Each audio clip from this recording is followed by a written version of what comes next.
Okay, so obviously every interpretation has an ending. Like I'm obviously, I mean, in this first set of videos, I've skipped out quite a lot of the play, so let us know in the comments if you need anything else added or if you've got any questions at all.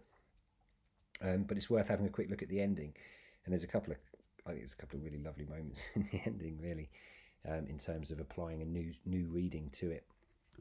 First off, if we think about Macbeth's situation at the end of the play and relate it back to this initial foreshadowing from the witches, I will drain him dry as hay. I love that image, the way it connects to the scorpions in the mind, that image of being dry, deserted, barren.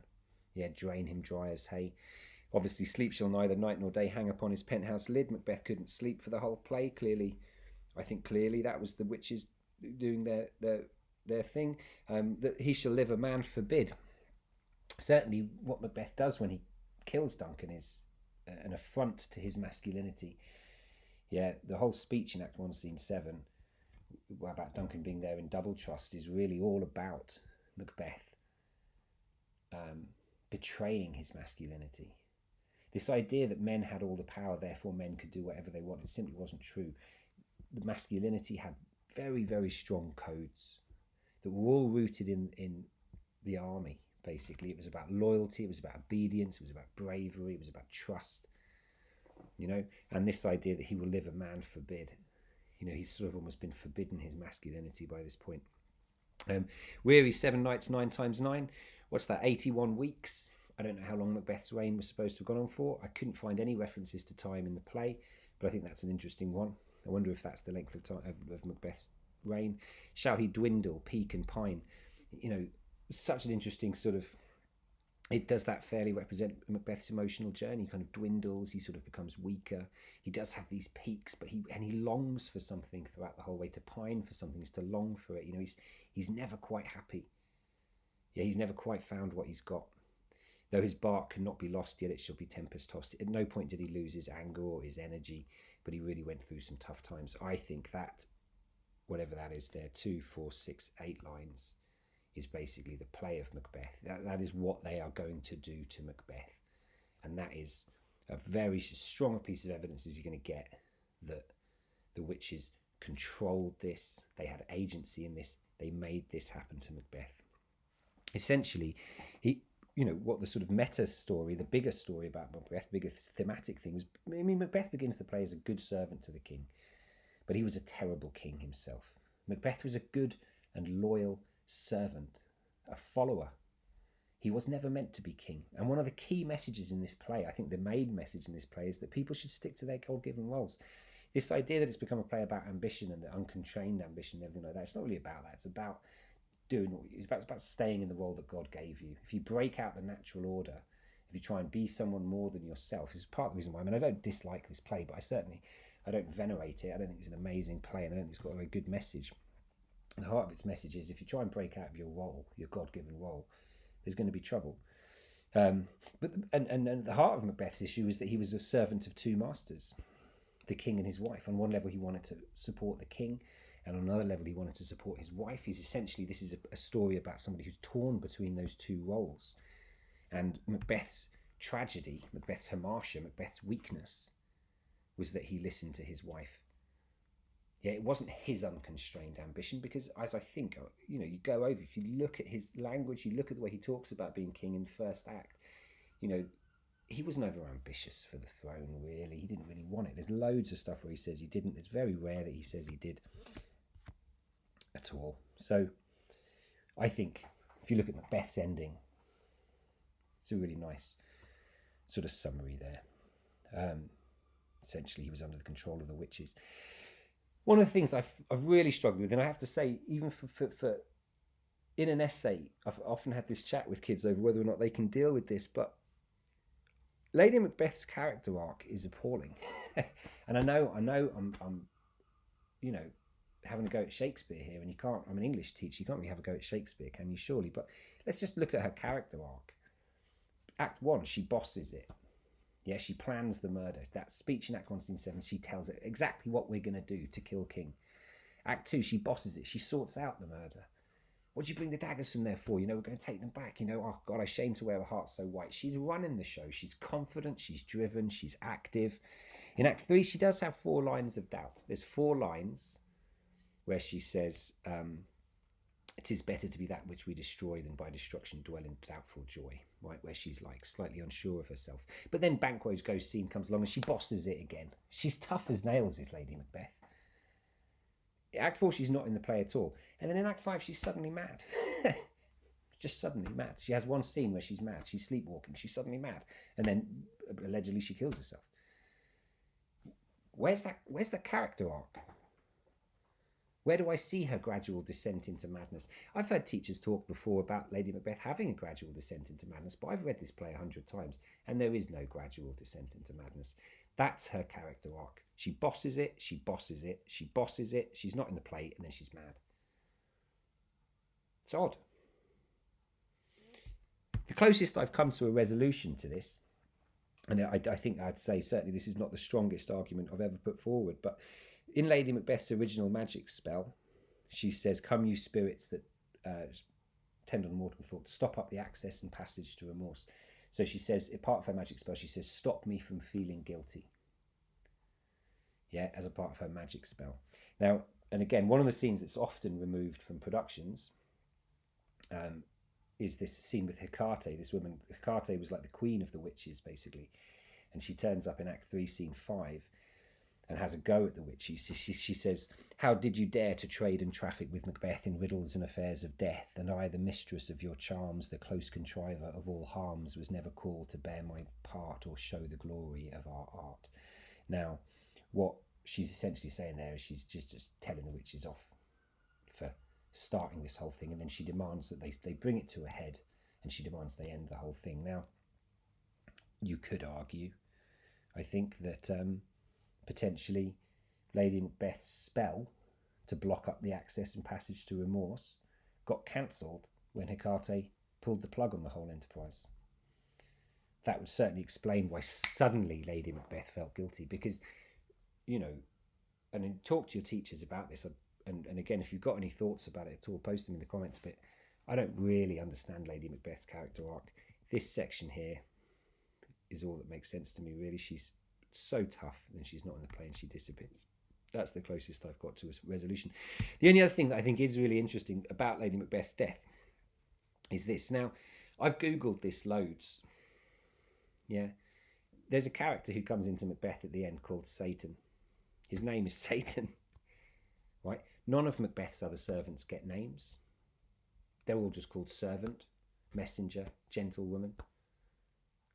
And then suddenly we have this character called Satan who appears at the end of a play that's about witchcraft, that has Hecate as a character in it.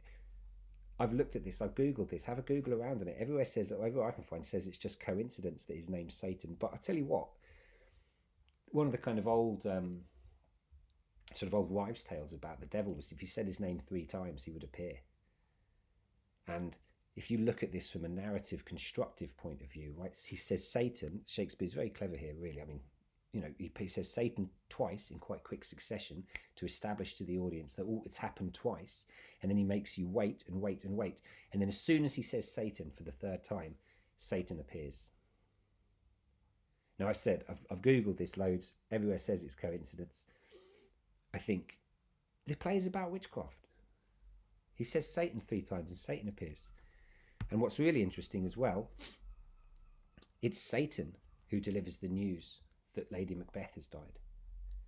You get this little sequence, a cry of women from within. Satan goes off, and then he says, the Queen, my lord, is dead. You know, I haven't quite gotten to the bottom of what that exactly means, but if Lady Macbeth was a witch who's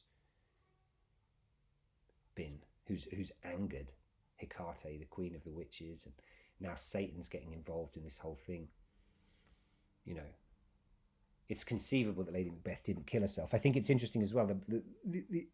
Actually, that bit on the left there is the sequence where Lady Macbeth dies. Now, there's no mention of her killing herself there. The only bit where it says she killed herself is what Malcolm says on the top right here, when Malcolm's talking about this dead butcher and his fiend-like queen, who, as 'tis thought, by self and violent hands took off her life.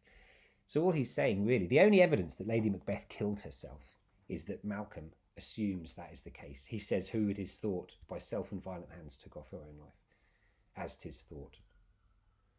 Right? But bear in mind, she dies in a sequence which has Satan on stage. So I think you could definitely play that Lady Macbeth's a witch. This is actually Satan. You know, you think about how this was presented as a play in 1500s.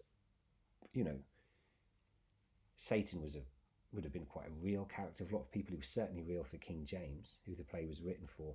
And this complication surrounding the death of Lady Macbeth, just for me, is never really settled. But I think it's you're well within your rights to say that Lady Macbeth's death was dealt with quite suddenly. And I think it crucially does two major things, really.